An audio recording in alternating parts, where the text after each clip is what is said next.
Ladies and gentlemen, welcome back to the channel. We are heading into the end of the day. AMC is down about 2%, and we are seeing the cost to borrow max shooting through the roof yet again today. So we need to talk about all of this information, what is likely to happen throughout the rest of the week. Let's get into it. If you guys find value out of this video, make sure to hit that like button and subscribe to the channel. Believe it or not, that's probably the single best thing each and every single one you guys could do to grow the community and help the cause for AMC stock. And if you guys want to come trade with me as well as other great traders, check out the link down below in the pinned comment for the trading group, and follow me on Twitter if you guys have not already. Now let's dive into this situation, exactly what is going on today. And as far as news is concerned, there's nothing too crazy, like virtually no news.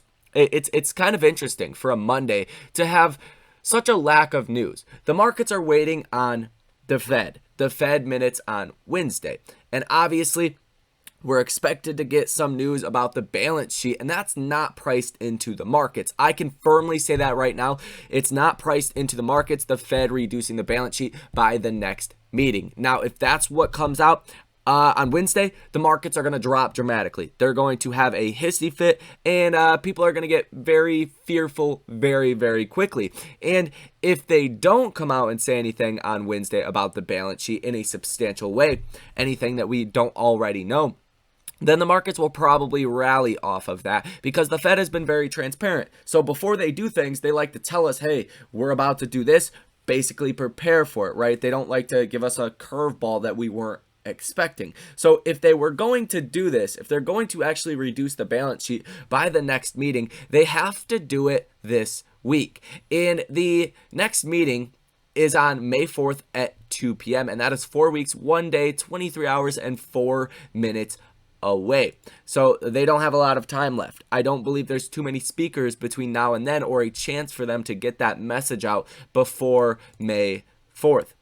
Now, as far as the federal funds rate monitor tool, that's looking at about 76% probability of a 0.5% rate hike coming on May 4th. That's likely priced into the markets already. The balance sheet is not. So that's going to be the key. What is actually said about the balance sheet? Is this a sustainable rally, or have we rallied too hard, too fast? And I personally think that is the case. I think we did rally too hard, too fast.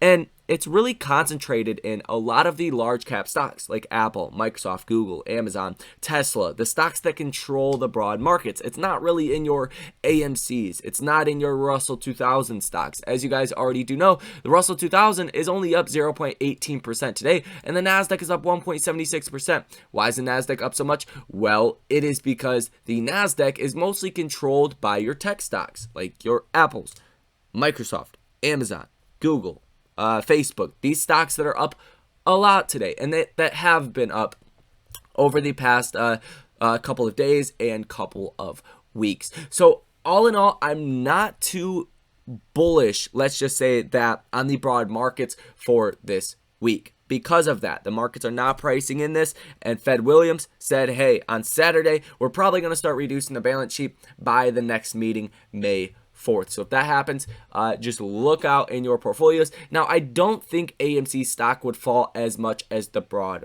markets. AMC has already been taking a beating over the past couple of days. I don't see it falling as much as something like Apple, that is almost at all-time highs. It's kind of wild what is going on right now with Apple. So, long story short, I think a lot of our stocks were invested in. You don't have to worry all too much right now about that. As you guys do know, the yield curve did invert, and it is still inverted right now, which essentially means, hey, you're looking at growth slowing down or going into a recession here in the next year or two. But for the next couple of months, buy the dip. The average return is about 25% the couple months, or 6 to 12 months before a recession. So that's a clear sign of, hey, you probably want to be buying stocks right now. And I do think it is a good time to buy stocks, but not loading up at these prices, especially on stocks like Apple, right? So hopefully that makes some sense to you guys. Now, like I said, the Fed minutes, that's going to be the main data point, as well as initial jobless claims on Wednesday. Lots of Fed speakers on Thursday as well, and that's really all as far as economic data. Now, we do have peace talks between Russia and Ukraine that are starting back up today. And, you know, today's Monday. It'll probably be later on tonight when you actually get some of those headlines that are coming out from those peace talks, because it's nighttime right now where they are.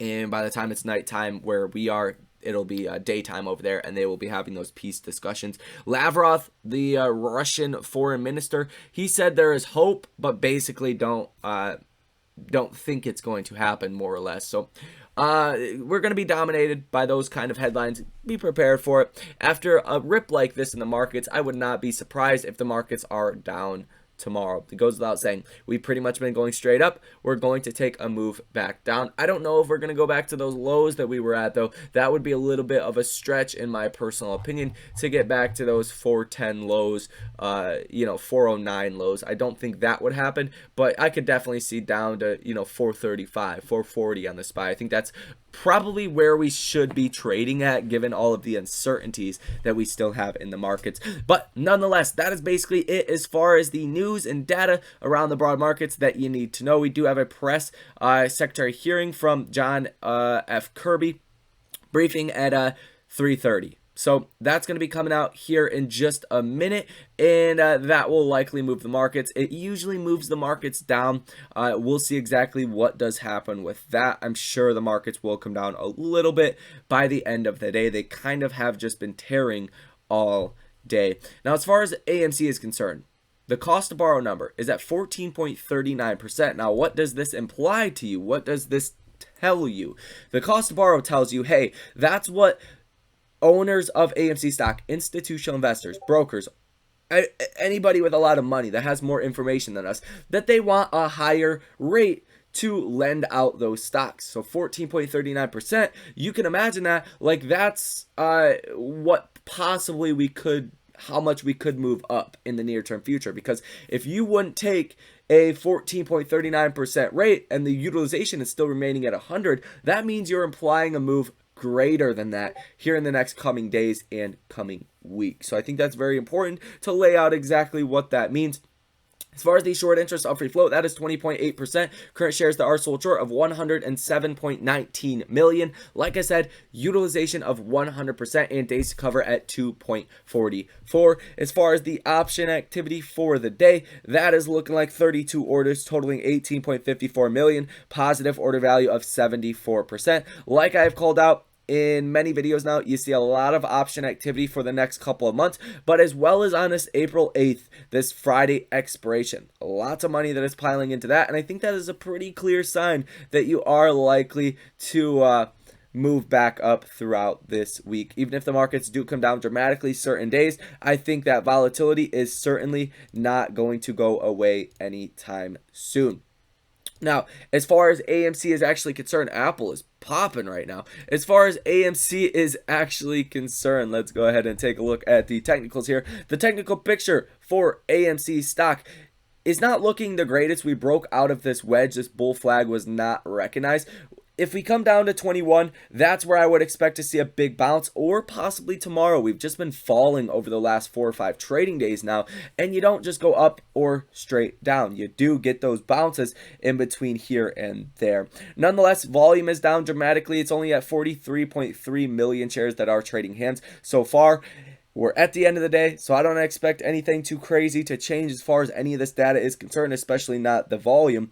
And we are holding up a lot of these gains. It's important to note, we were just at $13 per share. We hit 34. Now we're down to almost $23 per share, right? So we're still holding up a lot of gains, and the volume has went down. So as volume goes down, price usually goes down. Well, how low is it going to go?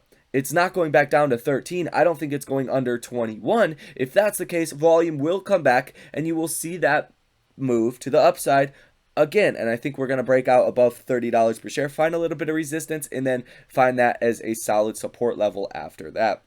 Nonetheless, the MACD is still bullish. It's been bullish for a very long time, ever since we did get that crossover here about March 18th. The RSI is at 57, so that is a little bit above neutral. Not quite neutral, but definitely not on the oversold side. We have a lot of room to actually rally to the upside. Max Pain, $22 per share. by the end of this week. And the Stock O Tracker data. Let's go ahead and take a look at this. And that's looking like about 19,000 calls that are in the money, 130,000 that are out of the money. For the put side, about 16,000 puts that are in the money, and 68,000 puts that are out of the money. So with this, large difference between the calls that are in the money and the calls that are out of the money, you could actually see a rally, later on throughout this week if the options do start to run into the money. But as well as that, you're going to see the FOMO come and go with AMC stock. If the FOMO sense does come back later into this week and people start to buy those weekly options, this could turn into a very large option expiration week. So that's pretty much all you guys need to know. Like I said, my price target is really in between about 26 and 30 by the end of this week. I do expect some bullish momentum throughout this week, especially for a lot of these stocks that are beaten into the ground. A lot of analysts are saying the growth trade is coming back, and AMC is in that sector of the stock market. So that is going to be all for this video. Not too much else to add, nothing too crazy that actually happened today. So this is what you guys got. This is what the markets threw at us. Hit the like button and subscribe to the channel. Make sure to comment down below your comments, questions, or concerns. If I don't get to them, come join us on a live stream every single day. The market is open in between 10 and 11 p.m. Eastern Standard Time. And if you guys want to come trade with us, link down below in the pinned comment. Thank you for watching, and I will see you in the next one.